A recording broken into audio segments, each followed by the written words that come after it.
నమస్తే, మీరు చూస్తున్న సుమన్ టీవీ. నేను మీ కీర్తి. ఈ రోజు నాతో పాటు ఉన్నారు ప్రముఖ ఆధ్యాత్మికవేత్త అనంత లక్ష్మి అమ్మ గారు. నమస్తే అమ్మా. నమస్తే అమ్మా.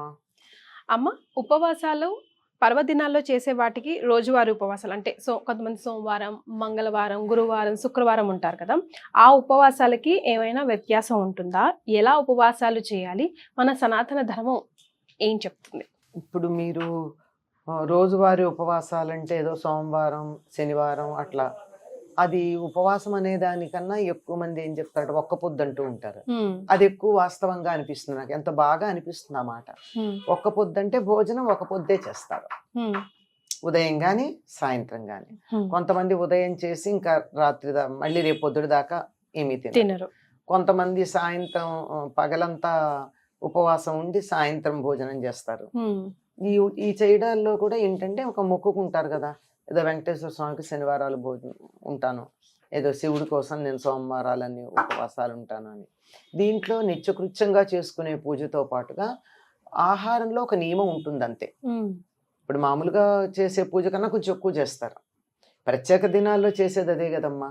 నిజానికి రోజు షోడశోపచార పూజ చేసే వాళ్ళకి ప్రత్యేకత ఏమి ఉండదు. ఇలాంటి రోజులు కూడా మహా అయితే ఒక స్తోత్రం ఏమన్నా ఎక్కువ చదువుతారు. ఇప్పుడు శనివారం అయితే వెంకటేశ్వర స్వామిది, ఏదో సోమవారం అయితే శివుడిది, ఏదో గురువారం అయితే దత్తాత్రేయుడిది, ఇట్లా ఏదో ఒక స్తోత్రం అధికంగా చదువుతారు తప్ప ప్రత్యేకంగా ఏముండదు. కానీ నిత్యకృత్యంగా పూజ చేసే అలవాటు చాలా మంది ఇళ్లలో ఉండదు. అంటే వాళ్ళు నాస్తికులు అని చెప్పడానికి లేదు. దేవుడు ఉంటాడు, ఒక దీపం పెడతారు, దేవుడి దగ్గర ఓ దీపం పెడతారు, ఒక అగరత్తి వెలిగిస్తారు, ఉంటే ఓ పండు నైవేద్యం పెడతారు. అంతేగాని మొత్తం షోడశోపచార పూజగా చేయడం, ఒక క్రమ పద్ధతిలో చేయడాలన్నీ ఫాలో అయ్యేది ఉండదు. తోచిన ఒకటో రెండో స్తోత్రాలు చదువుకోవడం.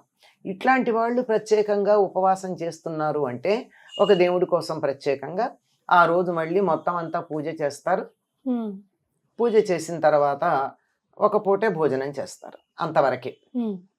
అది పొద్దున కావచ్చు, సాయంత్రం కావచ్చు. కొంతమంది దానికి చాలా రకరకాల అమెండ్మెంట్స్ కూడా పెట్టుకుంటారు. అంటే అన్నం భిన్నం చేసుకు తినచ్చు గనక అన్నం కాకుండా ఉప్పుడు పిండి చేసుకోవడము, ఉప్మా చేసుకోవడము, రొట్టెలు చేసుకోవడము, మనకు కన్వీనియన్స్ అమ్మా, మహా సౌఖ్యం. అన్నం అయితే ఒకటి, ఈ ఉపవాసం అని చెప్పి రకరకాలు చేసుకు తినడాలు, అది కూడా ఆహారం కిందే, వండిన ఆహారం కిందే కదా. పళ్ళు తినేవాళ్ళు కొంతమంది. ఇంతవరకే నియమం నిత్యకృత్యంగా సంవత్సరం అంతా ఎప్పుడూ చేసేటటువంటి ఉపవాసాలకి. మీకు ప్రత్యేకమైన ఉపవాసాలు కొన్ని ఉంటాయి. ఉదాహరణకి శివరాత్రి, లేదా వైకుంఠ ఏకాదశి, లేదా తొలి ఏకాదశి, లేదా నాగుల చవితి.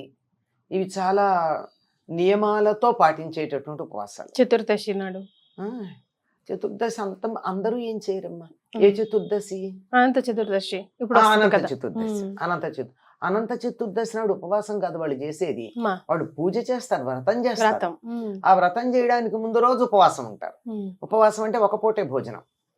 ఇప్పుడు సాధారణంగా ఇప్పుడు నేను చెప్పినవన్నీ, ఈ చెప్పినవి ఏమైతే ఉన్నాయో, వైకుంఠ ఏకాదశి కానీ, శివరాత్రి కానీ, నాగుల చవితి కానీ, తొలి ఏకాదశి కానీ, ఇవి పూర్తి ఉపవాసం, పెద్దగా వ్రతం కాదు.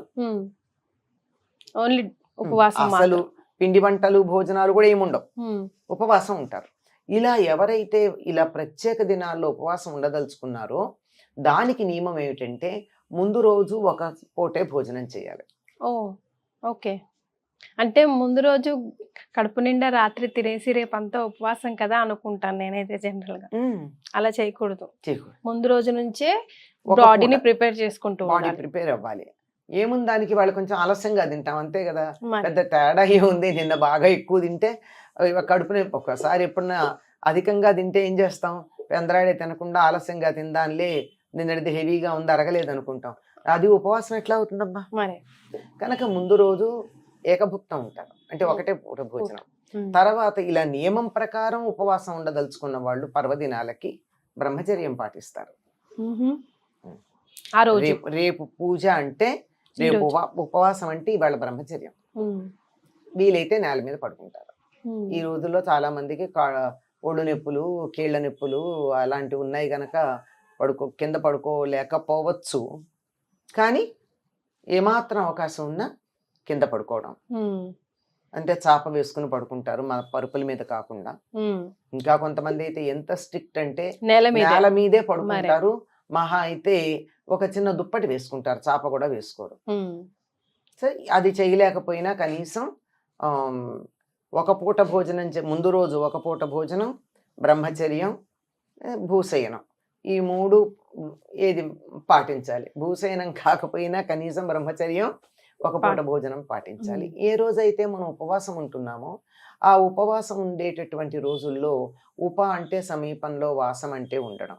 అంటే ఏ దైవం గురించి మనం ఉపవాసం ఉంటున్నామో ఆ దైవం యొక్క ధ్యానంలో ఉంటే ఉపవాసం సిద్ధిస్తుంది. కానీ ఇవాళ భోజనం చేయట్లేదు కనుక ఇల్లు సర్దుకుంటాను, పుస్తకాలు సర్దుకుంటాను, ఇంకేదన్నా చేస్తాను, సినిమాలు చూస్తాను, ఫ్రెండ్స్తో కబుర్లు చెప్తాను, అది ఉపవాసం అవ్వదు. అంటే ఇప్పుడు మేము ఆఫీస్లోకి రావాలి కదమ్మా, మరి అప్పుడు మీ కర్తవ్యం చేస్తున్నారు. ఇప్పుడు ఉపవాసం ఉన్నవాళ్ళు కూడా అధికమైన పని కాకపోయినా ఇంటి పని చేస్తారు కదా. ఇంట్లో చిన్నపిల్లలు ఉన్నారు, వండి పెట్టారా? మరి ఇంట్లో వృద్ధులు ఉన్నారు, వండి పెట్టారా? ఇంటి పని చేసుకోరా? ఇల్లు చిమ్ముకోవడం, దేవుడి గది బాగు చేసుకోవడం, ఇలాంటివన్నీ చెయ్యరా? అన్నీ చేస్తారు కదా. నిత్యకృత్యంగా చేసే పనులేమీ మానడం కాదు. కానీ నేను ఉపవాసం ఉన్నానని చెప్పి వేరే పనులు చేయకుండా మన కర్తవ్యం ఏదైతే ఉందో అది నిర్వర్తిస్తూ మిగిలిన సమయం అంతా దైవధ్యానంలో గడపాలి. చాలా మంది ఆకలి వేయకుండా నిద్రపోతా ఉంటారమ్మా. అది ఉపవాసం కాదు, నిద్రవాసం. అది అంతే. మీరు ఆకలి వేయకుండా ఉండడానికి నిద్రపోవడం కాదు, అడగంగానే నిద్ర రావడం కూడా ఒక అదృష్టం. ఆకలి వేస్తే నిద్ర వస్తుంది, ఎలా వస్తుంది? రాదుగా. అయితే అసలు తినకుండా ఉండడమే ఈ నిద్ర రాకుండా ఉండడానికి. ధ్యానం చేస్తూ ఉన్నా, దేవుణ్ణి తలుచుకుంటూ ఉన్నా, కడుపు నిండా తిని కూర్చున్నాం అనుకో నిద్ర వస్తుంది. అలా నిద్ర రాకుండా మనం ఖాళీగా కూర్చున్నప్పుడు మనసు చైతన్యవంతంగా ఉండాలి అంటే, చురుకుగా ఉండాలి అంటే ఆహారం తీసుకోకుండా ఉండాలి అంటారు. ఉండలేమండి, ఈ రోజుల్లో పరిస్థితులు, మందులు వేసుకుంటున్నాము, మా వల్ల కాదు అని అనేవాళ్ళు ఉన్నారు. తప్పేం లేదు, శరీరాన్ని హింస పెట్టి ఉపవాసం చేయమని ఎక్కడా చెప్పలా. అందువల్ల ఏం చేయొచ్చు అంటే ఆ సమయానికి, మందులు వేసుకునే సమయానికి ఒక పండు తినచ్చు, పాలు తాగొచ్చు, ఏదో ఒకటి సాత్వికంగా ఉండే ఆహారం, జీర్ణ వ్యవస్థకి ఇబ్బంది కలగకుండా, శరీరానికి నీరసం రాకుండా కాపాడేటటువంటిది ఏదైనా కొంచెం తీసుకోవచ్చమ్మా. ఇవాళ ఉపవాసం ఉన్నాము అంటే రేపు పొద్దున భోజనం చేసే వరకు మధ్యలో ఏమీ తినరు. సాధారణంగా ఇంకొక నియమం కూడా ఉంది. నిన్న ఉపవాసం ఉన్నాం, ఇవాళ భోజనం చేసాం, నిద్రపోకూడదు పగలు. మీరు ఆ రోజు నిద్ర గురించి చెప్తున్నారు కానీ ఆ మర్నాడు కూడా పగల పడుకోరు. శివరాత్రికి అలాగే చేస్తాం కదమ్మా. శివరాత్రి మర్నాడు పగల పడుకోము. శివరాత్రి రాత్రి అంతా మేలుకుని ఉంటాం, మర్నాడు భోజనం చేశాక పగలు పడుకుని ఎప్పటిదాకా నక్షత్రాలు వచ్చేదాకా పడుకోకుండా ఉంటాం.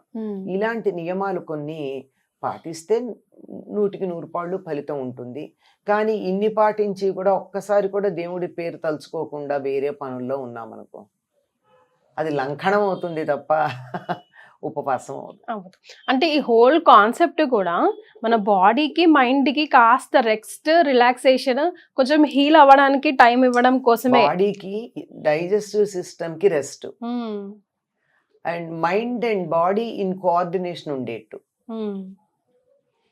హెవీగా తింటే మైండ్ మన కంట్రోల్లో ఉండదమ్మా. హెవీగా తిని ఫ్యాన్ కింద కూర్చోండి, అందులో చేతుల్లో న్యూస్ పేపర్ పెట్టుకోండి, ఇంకా అలా రాకుండా ఉండాలి.